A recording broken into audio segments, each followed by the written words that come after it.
अस्सलाम वालेकुम। अच्छा ना, यहाँ पे एक सवाल है। ज़रा मैं टेस्ट पॉइंट पे एफआईए की तैयारी कर रहा था, एमसीक्यूज़ देख रहा था। यहाँ पे देखें कि 7 कैंडिडेट्स हैं, 7 candidates A B C D E F and G receives different position in a race. एक रेस्ट के अंदर कहते हैं डिफरेंट पोजीशंस के अंदर है। अब आपने देखना है इसको ना, ठीक है। ए रैंक्स हायर देन बी।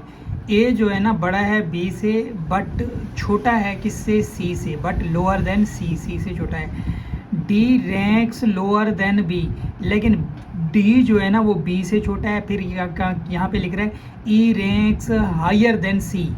ई जो है ना वो रैंक्स करता है हायर देन सी। अब देखो यहाँ पे अब क्या कह रहे हैं, F ranks lower then D. अब एफ जो है ना वो डी से क्या है, छोटा है। G ranks between B and F, मतलब इन दोनों के दरमियान है बी और F. Who ranks first, first कौन सा रैंक रहेगा, वो सबसे बड़ा कौन सा है। देख ए बड़ा है बी से लेकिन सी से छोटा है, इसका मतलब ये वाला तो नहीं हुआ। फिर बी आ जाता है। अब डी जो है ना वो क्या करता है, लोअर है बी से। अब यहाँ पे बी बड़ा है। अच्छा, अब यहाँ पे कह रहा है ई ranks higher than C. C से ये क्या है, बड़ा है। यहाँ पे ए छोटा था सी से, ठीक है।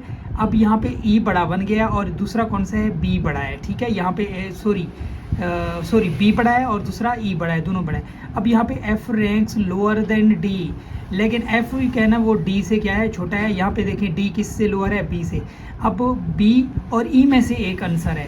अब देखो G ranks between B and F, जो रैंक जी करता है वो बी और एफ के दरमियान। मैंने आपको कहा था बी और ई में से कोई आंसर है। अब देखो जी बी के इक्वल आ जाता है। अब इसका मतलब हमारा जवाब क्या हुआ, ई हुआ। ई क्योंकि हायर है सी से, बाकी ई का किसी के साथ कंपैरिजन नहीं है, तो बड़ा कौन सा बन गया, ई बन गया। तो ये आपका ई आंसर है। एफआईए के अंदर इस टाइप के मोस्टली क्वेश्चंस आते हैं।